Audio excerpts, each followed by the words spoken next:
Hey guys, what is up? This is Cody, or xCodeh. How's it going today? Today's video is a life story, and it's one of those life stories where I was running from the cops. It was fucking so intense, and I'll always remember this. And I love sharing these kind of stories with you guys because they usually get the most feedback, the most comments saying, "Damn, Cody, you're a goddamn jabroni, what the fuck were you thinking?" And looking back on it, I have the same thought. What the fuck was I doing? So if you guys enjoyed this video at any point, drop a like, and without further ado, let's get on with it. So this life story takes place at the very end of my 8th grade summer, so it was right before I was going into freshman year of high school. And before you go into freshman year of high school, you gotta go to an orientation. You gotta meet and greet all of the teachers, all of the staff, do a tour around the building. And it was that night for that. It was kind of optional. It was frowned upon if you didn't go to this. You know, obviously they'd give you a tour the first day of school. So I didn't really want to go, but then there was this girl that really wanted to go with me. And at the time, I was like super in love with this girl. I'm talking absolutely 100% in love with this girl. So with a blink of an eye, I was like, fuck yeah, going to this event. I'm going to the orientation. But it wasn't just me going to the orientation, say what's up to this girl. We actually had a plan because back in this period of time, it was quite an emotional part of my life. I don't know what the fuck I was thinking. I would make stupid decisions. I would do stupid things. I would not think about consequences whatsoever. I was a complete rebel. It was ridiculous. Absolutely jabroni activity. And at the time, I kind of wanted to run away. That's like the feels that I was having, and she had expressed that she wanted to do the same thing. So I was thinking, let's meet up at this orientation, let's fucking run away. Let's ditch it. Let's get the old bandana, stick on the shoulder, walking down the street like the old movies. So I ended up showing up to this orientation, saying what's up to this girl, chilling, talking, normal stuff.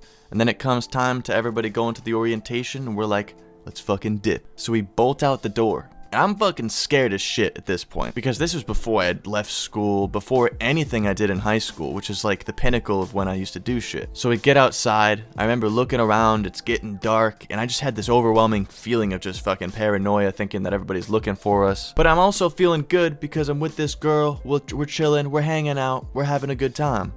So we started to walk on the path that I actually used to smoke weed on. I didn't know that at the time, but walking down that path, I remember talking to this girl, and I think I was talking about maybe how we were gonna run away, what we were gonna do the next day, where we were gonna go, and none of it actually fucking made sense, looking back on it. But I remember being halfway through this conversation and walking past a convenience store, and I got a phone call from my dad, and my dad was flipping the fuck out. Like, he was, honestly, this is one of the craziest phone calls I ever had with my dad because he was just having a bad time. The dean of students called and said that he saw us come in and then leave immediately. So my dad was on his way. He was already fucking on his way. He said if I wasn't at this point, at this place, at this fucking time exactly, the cops were gonna come looking for us. And I was like, you know what? Fuck you. Fuck all this. I'm out. And hang up the phone. Took out the battery.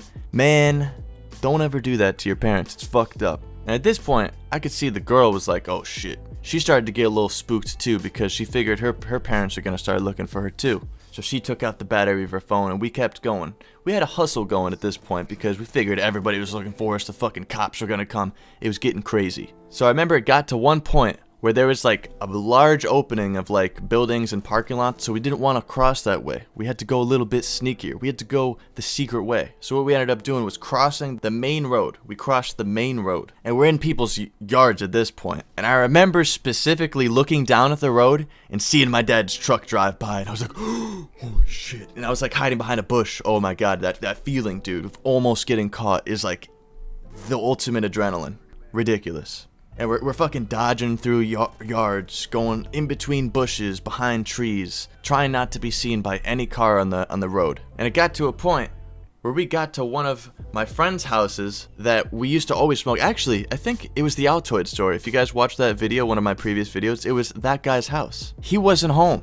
And that was our fucking option one. That was our first plan, to go to his house, chill out for a bit and figure it out. But he wasn't fucking home. So we ended up walking past his house, and at this point, we're in a main area. This is the kind of area that you get caught if you're doing anything illegal. This is where a lot of my stories ended because the cops would always fucking find us. Feels bad, man. You know, at this point, I was an expert explorer. I could fast travel to any location. I knew where to hide out, and we ended up going behind this grocery store. I've actually had a couple stories here where we set off the fire alarm and stupid shit like that, but it's like this abandoned area. We just kind of sat there for a little bit, and it was getting really dark at this point. Really, really fucking dark.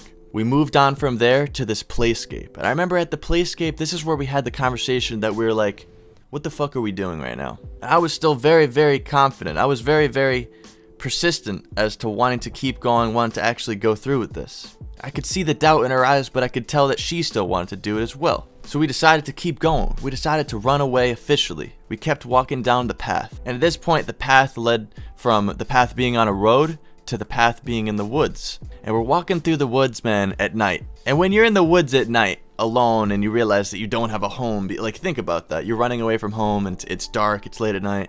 You both don't want to fucking do it. And I remember it got to a point where it's like, man, we should really call our parents. We should really call our parents. But then I was just like, nah, fuck that. Fuck all that. And at this point, nobody could see us in the woods. Absolutely nobody could see us. The road was completely blocked off by trees, but you could still see cars going by. And man, my heart dropped. My heart absolutely dropped because I saw 3 police cruisers driving by really, really slow with their spotlights looking through the woods like they were looking for us.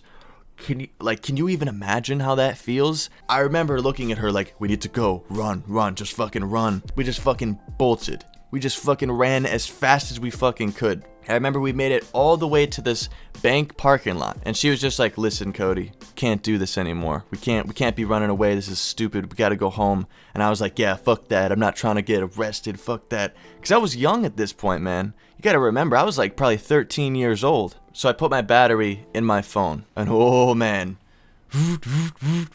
constant fucking vibrations, bro. Constant vibes. Missed call from dad. Missed call from dad. Missed call. Oh, it was bad. It was real bad. But that's not the worst part. At the very end of the missed call, there was a random, restricted number missed call. And I damn well knew who that was from. That was from the fucking police. And I got so spooked, but I called my dad. I'm not even gonna attempt to even, like, explain the anger in his voice. What the fuck, Cody? Where are you? I've been trying to call. It was so bad. But I was like, hey, I'm at this parking lot. I tried calling you so many times. I tried calling you. The phone didn't work. He didn't buy any of that. The phone was obviously turned off. So at this point, it was like, you know, a dog with his tail in between his legs. The shame walk. The shame. My dad pulled in 5 minutes, man. He was on it. But he didn't just pull in. He pulled in with a police officer behind him. And I was so scared. It was like I was a kid in the Scared Straight program, man. I was rehabilitated. I was like, I'm done with this. I'm going home, never doing it again. I don't want to see a police officer. I don't want to talk to a cop. My dad got out of the truck. He's like, get in the truck right now. So I got in the truck, and he talked to the girl I was with and arranged for her to get picked up and stuff. I was so scared that the cop was going to come and arrest me or something, but my dad ended up talking to the cop, and I didn't have to talk to the cop, thankfully. That was like the best part about all of it.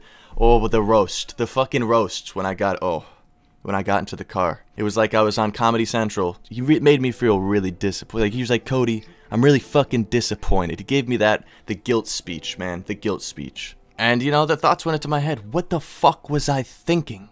Ex-jabrone. Seriously, dude. Don't ever do this shit, man. It's honestly retarded. Like, I don't use that as an adjective at all, really, but it's just so stupid. I really hope you guys enjoyed that life story running from the cops. It was exhilarating. I always remember this. It was really fun, I'm not gonna lie. I'm not gonna sit here and lie to you guys, but I really strongly recommend you to never do this. And I like to tell these stories to kind of let you guys hear the experience so you don't go out and do this kind of thing.